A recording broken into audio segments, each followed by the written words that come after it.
Now let me give you a little simple formula for goal setting. Okay?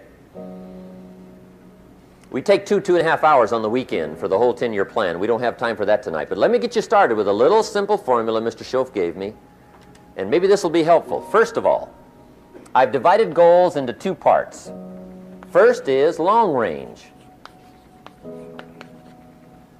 Long range goals. That's your dreams. Your dreams for the next 3, 5, 10, 20, 30, 40 years. Actually, the rest of your life. Your dreams. You've got to keep dreaming. Ronald Reagan, president, said to the joint session of Congress a few weeks ago, "The Republic is a dream. And if we don't keep dreaming, we will lose the Republic." Your better future is a dream for yourself and for your family. Where do you want to go? What do you want to do? What do you want to be? What do you want to see? You've got to dream dreams. There's a Bible phrase that says, without dreams and visions, people perish. You've got to have something to go for that inspires the heart and the soul. Dreams. From the children of Sanchez, it says, take the crumbs from starving soldiers, they won't die. Take the bread from hungry children, they won't cry.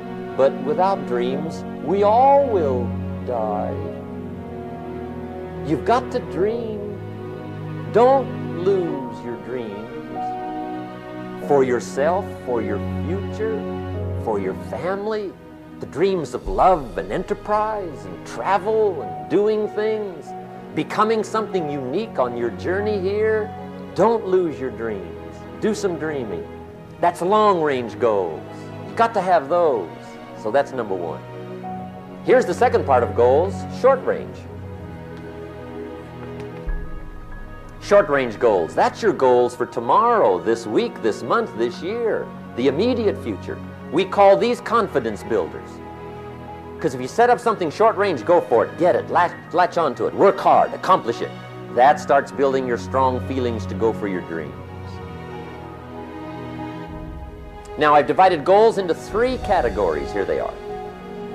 Number 1 is economic. That's your goals for money, income, business, profits, production. Economics. Make sure you've got your economics well planned. Economics plays a major role in everybody's life. Economics is major, which means it ought to be meticulously well planned for tomorrow, this week, this month, this year, long range.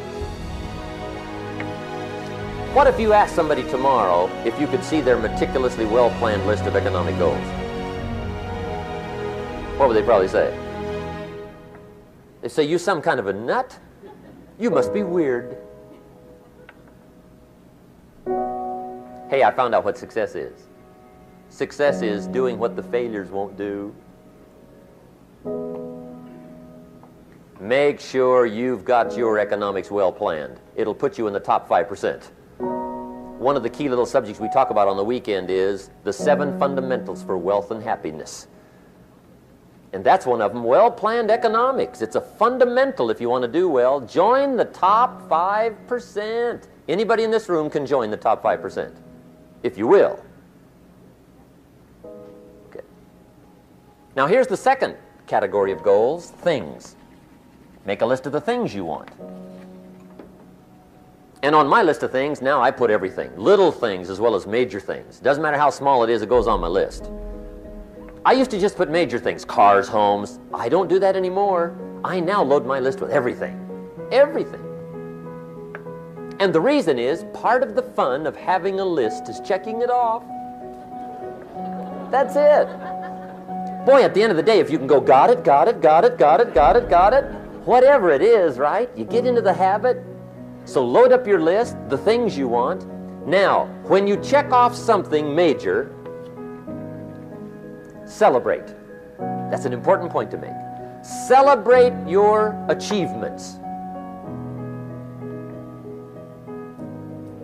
Live it up. Have a party when you reach something you've worked for a while. See, we all grow from 2 experiences. One is called the pain of losing. The other one is called the joy of winning. We need both of them. Amplify them as much as you can, which also means make losing painful.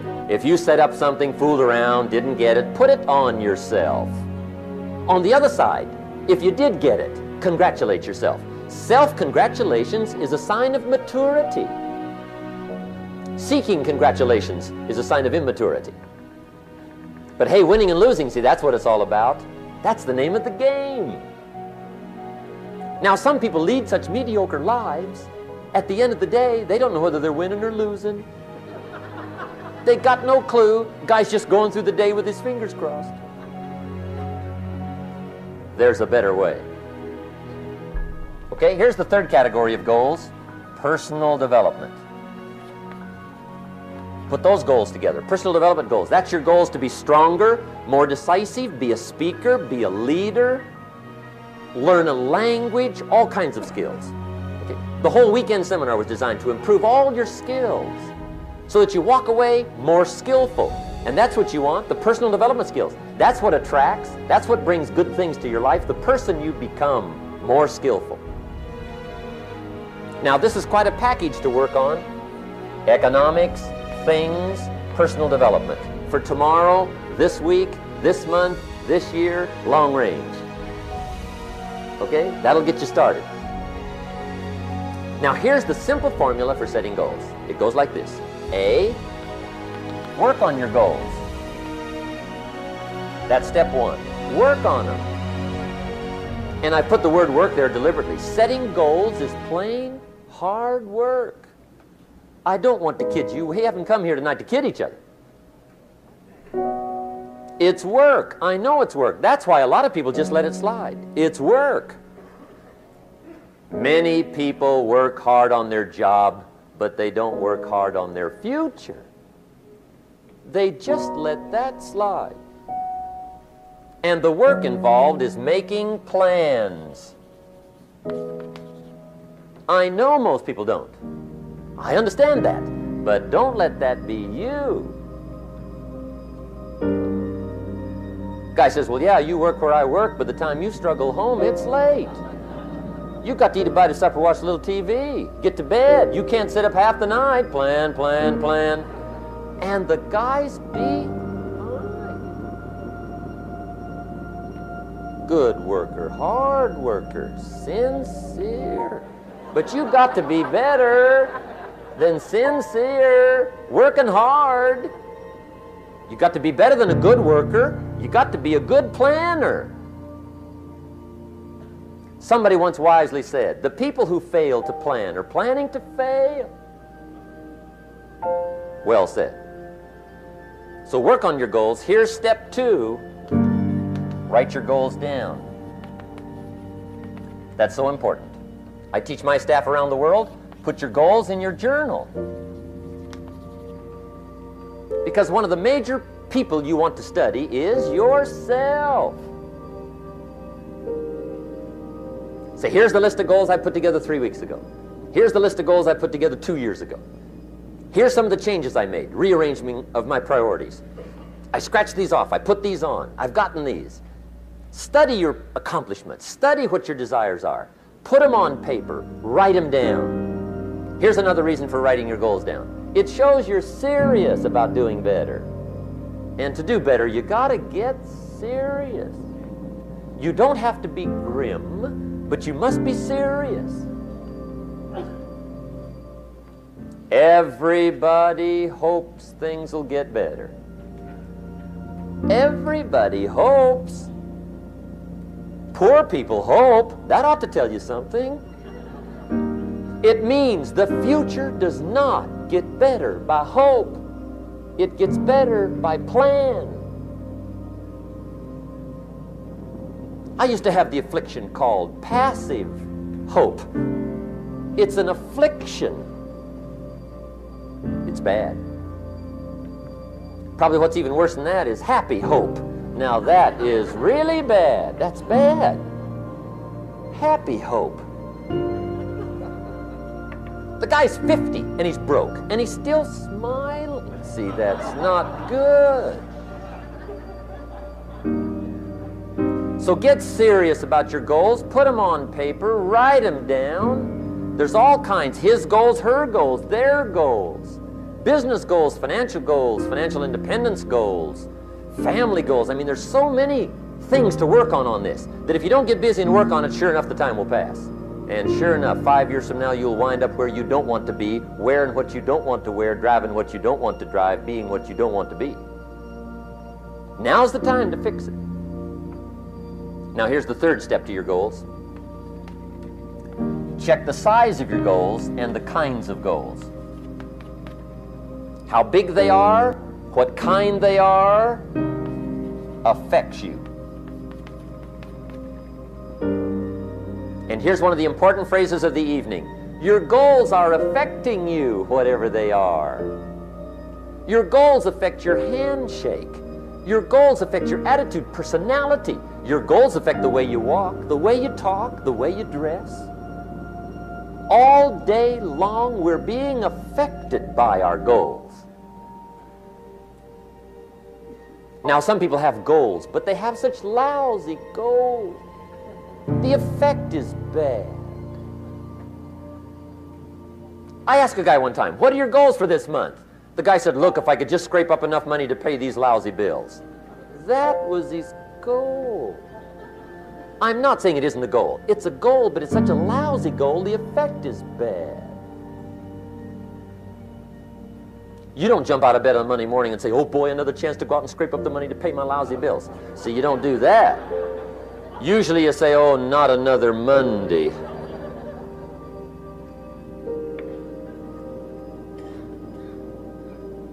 And some people have so given up on life, they have joined the thank God it's Friday club. How sad. Surely those are the same people, when life is over for them, will say, thank God it's over. But I think that's good advice. Don't be a follower, be a student, right? Take advice, but not orders. Take information, but don't let somebody, order your life. Make sure what you do is the product of your own conclusion. Excellent note to make. Make sure what you do is the product of your own conclusion. Not to do what someone else says. Take what someone else says, process it, think about it, ponder it. If it makes you wonder, if it makes you think, then it's valuable. Then when you go take action, make sure that the action is not what somebody told you to do. Make sure the action is the product of your own conclusion. If you'll follow just a little bit of those simple guidelines, I'm telling you, the learning process can be speedy, swift, powerful. Your learning curve can go up, and then applying it to your business, your life, your family, conversations, equities of all kinds. You'll find some progress like I did that first 5 years when I met a teacher willing to share with me, turn my life around. Progress I couldn't believe happened for me. Okay, let's get started. I want to review, I was here last time and we talked about the 5 major pieces to the life puzzle. And I just want to review those because it lays such a good foundation for all the rest that I want to share with you today. We got a lot of subjects to cover, so we're going to go rather swiftly, okay? Put on your mental track shoes here and run with me today, because I'm going to deal mostly in concepts. Expect you to, fill in a lot of the details, because I've got a lot to share. I want to get through it all. But let's lay this foundation again of the 5 major pieces. Happens to be the title of my latest book. But I think it is so valuable in laying a foundation. It's some of the things I learned between ages 25 and 30. The teacher who taught me so well. He dealt in these fundamentals, we call these. Fundamentals. We call these basics. Basics for sports, fundamentals for sports, fundamentals for your business, fundamentals for the way you deal with your family, a few simple things. Few basic things that if you practice every day can make all the difference in the world, how it works out.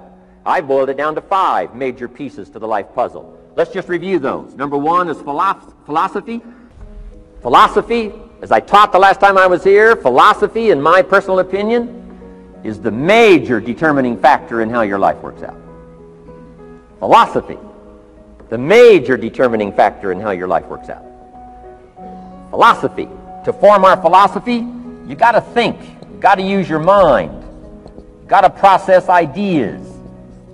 And this whole process over a lifetime, starting way back here when we were children, schools that we've attended, our parents, our experiences, all this stuff that we've processed by the thinking process helps to develop our philosophy. And in my opinion, each person's personal philosophy is the major factor in how your life works out. Here's what I called it in that last presentation when I was here. It's called the set of the sail. Each person's personal philosophy is like the set of the sail. Now, I used to think it was circumstances that ordered my life. If someone would have asked me at age 25, Mr. Rohn, how come you're not doing well? Pennies in your pocket, creditors calling, nothing in the bank, behind on your promises to your family, you live in America, 25 years old, got a beautiful family, every reason to do well, and things are not going that well for you. What is wrong here? It would not have occurred to me to blame my philosophy. I mean, it would not have occurred to me. Saying, well, I got this lousy philosophy, and that's how come I got pennies in my pocket and nothing in the bank, and things aren't working well. That would not have occurred to me. I found it much easier to blame the government. Much easier to blame the tax problem. I used to say taxes are too high. Top tax rate when I first started paying taxes, 91%. Back then, when your income reached a certain level, all your income over that, 91%. So I used to say that's too high. Now the top tax rate's about 33%. But people are still saying what? Taxes are too. See, but you can't use that anymore.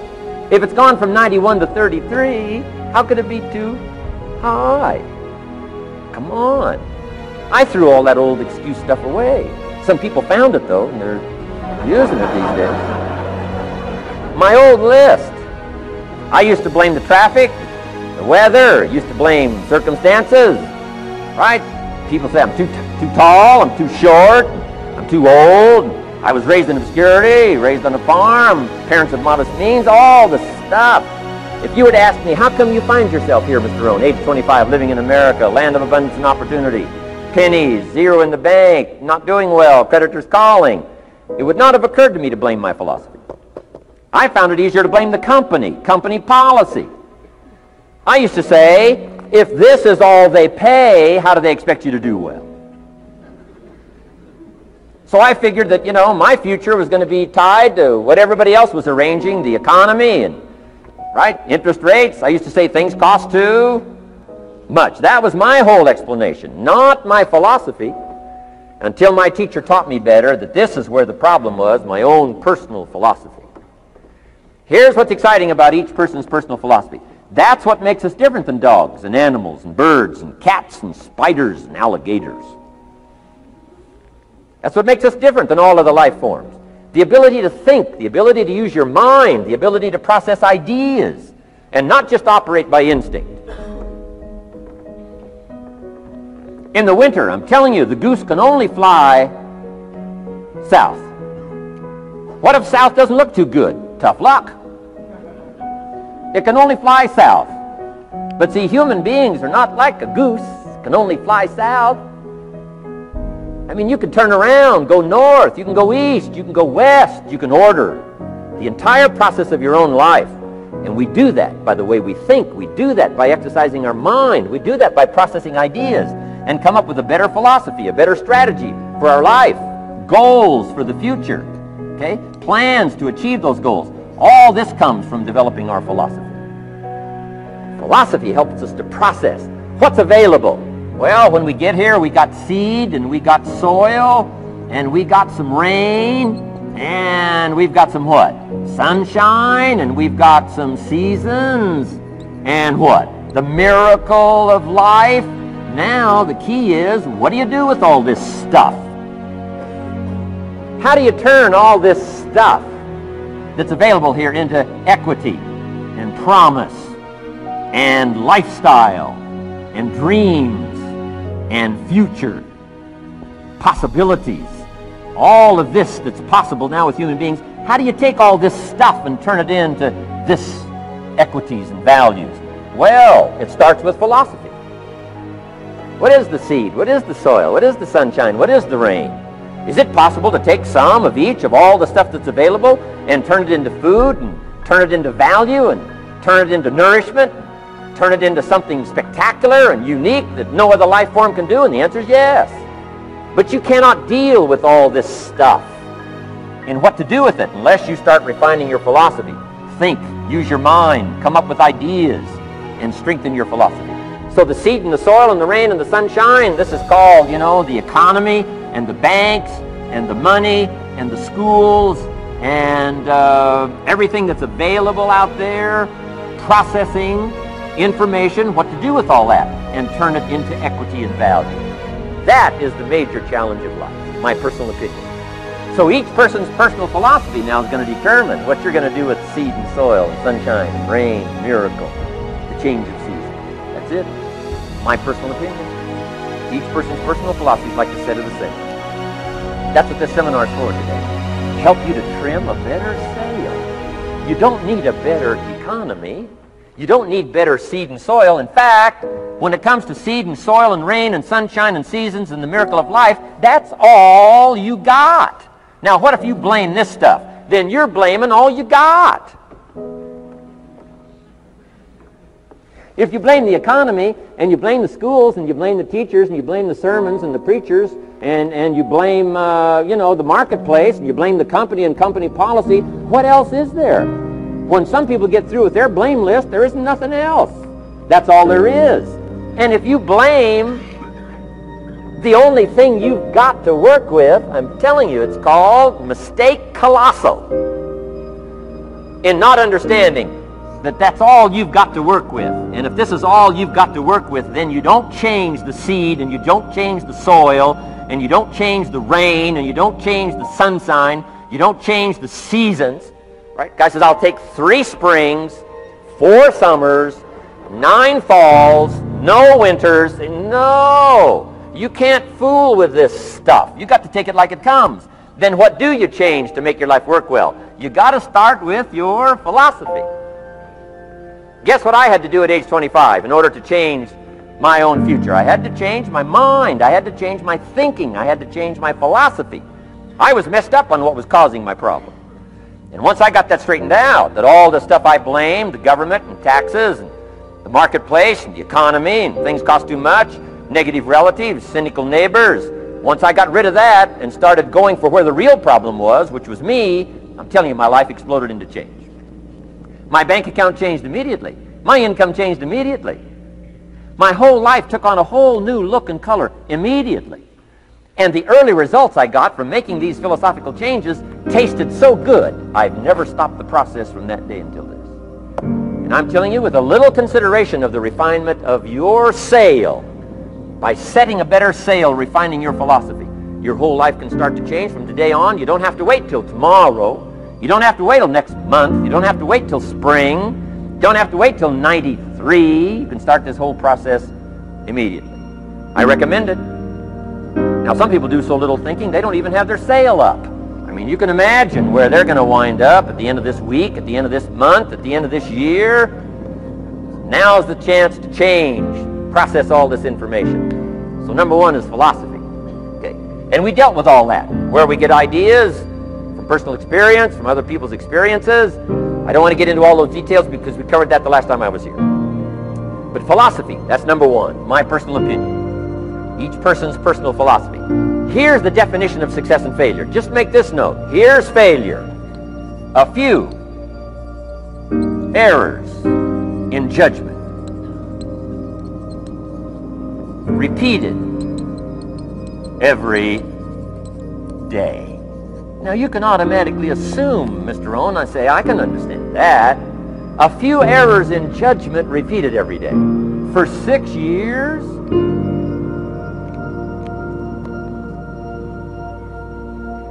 I'm with my father. I think I told this story the last time I was here. My father, 88 years old, he's never been ill, still hasn't retired.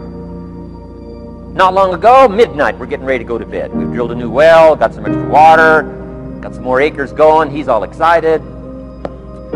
At midnight, we're getting ready to go to bed. My father's eating what he calls his midnight snack. A little bite to eat before you go to bed. Don't have to go to bed hungry. And I'm watching him eat this midnight snack. Guess what he had? An apple, a few graham crackers, and a glass of grapefruit juice. I said, no wonder my father's so healthy. My mom taught us all those good health practices. Taught me when I'm growing up, right? I'm an only child. I've never been ill. Passed the big 5-0 some time ago. My 2 daughters, 32, 33, never been ill. My grandkids, never been ill. I'm telling you, the legacy lingers on. As I watched my father have this midnight snack, suddenly it occurred to me. I know that's part of it. An apple, what? A day. That's gotten to Dallas-Fort Worth, right? An apple. An apple a day keeps the doctor away. Good question for this intelligent audience. What if that's true? You say, well, Mr. Rohn, if that's true, that would be easy to do. Then what's the problem? It's easy not to do. It's easy not to adopt it as your own personal philosophy. Or the guy messed up the saying. Guy says a Hershey bar a day. Say, no. No. You've been watching too much television. It is not Hershey bar. You got to be smarter in philosophy than to fall for the Hershey bar a day when it's an apple a day. You got to be smarter than that. And if you make that kind of an error in judgment every day for 6 years, I'm telling you, it'll accumulate into disaster. Sometimes the first year you say, well, you know, I'm so healthy now, what difference is it going to make? You got to be smarter than that. Just because disaster doesn't fall on us at the end of the first day doesn't mean disaster isn't coming. You got to be so smart that you look down the road and say, will the errors in my present judgment of philosophy, what's that going to cost me in 1 year, 6 years, 1 month, 6 months? I'm telling you, the money cost and the health cost and the success cost is too gigantic if you'll look down the road a little ways and say, are there errors in my current judgment like an apple versus a Hershey bar? Is that just a good illustration of some of the rest of my errors in judgment? If it is, that's where I found myself at age 25. I started working when I was 19. I met my teacher who helped turn my life around when I was 25. That's 6 years.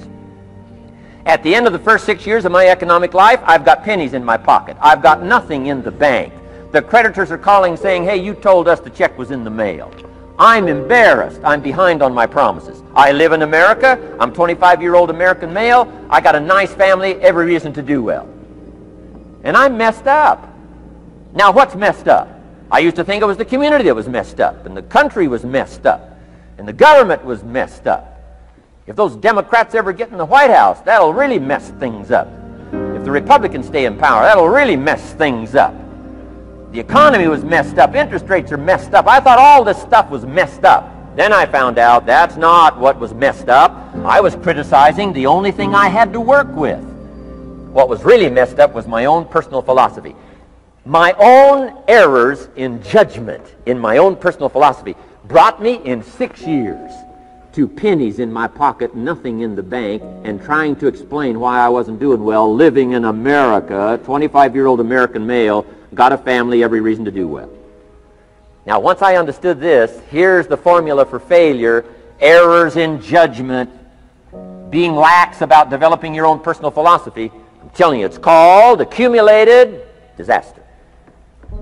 It doesn't matter whether it's your health or your bank account. Guy's got an empty bank account, probably has high cholesterol. Why? Over the last 6 years, he never paid attention to either one.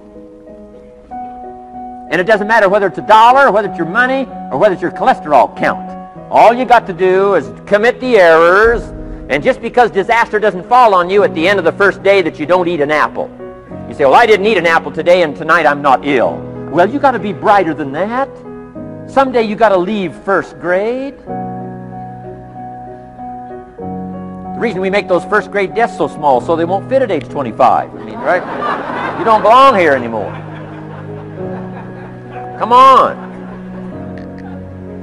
Now let me give you the secret to success. Formula for failure: a few errors in judgment repeated every day for 1 month starts the weakness, starts the disaster process. You can imagine what happens in 6 years. Now here's the formula for success: a few simple disciplines practiced every day. And you've started a whole new process called a whole new life. A few simple disciplines practiced every day. And if you decide today to go for the apple instead of the Hershey bar. I'm telling you, you have begun the process of turning your life around. And if you keep up that process, not only with your health habits, but with your money habits and with your communication habits, with your sales habits and management habits and every other habit that you've got, if you'll start that process, eliminate the errors and replace it with disciplines practiced, I'm telling you, you can start this process of life change immediately. After today, you don't ever have to be the same again. Only by choice. You don't have to walk out of here the same as you walked in today. Only by choice. You can start a whole new process. And you say, well, Mr. Rohn, is it that simple? Yes, it's that simple. Where else would you start but with an apple? You don't have to start with something staggering. What if you should be walking around the block for your good health and you don't? What'll that do in 6 years? I'm telling you, the word is disaster. You could and you should and you don't. Here's an even stronger word. You won't. I mean, don't might mean you're careless. Won't probably means you're stubborn. And either one's called disaster. Could, should, don't. I'm telling you, that's why at the end of 6 years, I found myself with pennies in my pocket, nothing in the bank, creditors calling. Could, should, won't. Could, should, don't is called disaster. Now, how do you change all that? The next 6 years, I got rich. The next 6 years, I became a millionaire. By the time I'm 31, I'm a millionaire. How about that? You say, well, Mr. Rohn, what happened? Well, strangely enough, during that second 6 years of my economic life, the government was about the same. I'm telling you, taxes were about the same. My negative relatives were the same. I'm telling you, the economy was about the same, and prices were about the same, and everything else was about the same. Circumstances were about the same. Then how come I got rich? How come I totally changed my life? I was not the same. Somebody says, well, what did you go to work on to do all that? I started with my philosophy. I started amending my errors by doing some better thinking, changing my mind, coming up with ideas that I didn't have before I met my teacher. And once that whole process started for me, I'm telling you, I changed my whole life. Within a 6-year period, I was never the same. And I've kept up that process all these years. One of the reasons why I'm here is to continue my craft. I don't want the day to come someday somebody says, you should have heard Jim Rohn 10 years ago when he was really terrific. Guess what I want people to say? I heard him 10 years ago, but you should hear him now. I'm telling you, the man works on his craft. I'm telling you, the man's done some extra reading. I'm telling you, the man doesn't miss a trick. I'm telling you, he's worked hard on himself. That's why he's able to deliver like he does. The same thing can happen for you as a teenager. It can happen to you as a mother, as a father, as a business person, as a salesperson, running a business. Doesn't matter. Management, wherever you find yourself. This is the process called personal change. And what I say to start with is, start with your own philosophy. Your philosophy is going to determine whether or not you go for the disciplines or continue the errors that's called potential disaster. And everybody has it within their power. Well, it was so happy for me to find out at age 25, Mr. Shoaff said, Mr. Rohn, you don't have to change countries.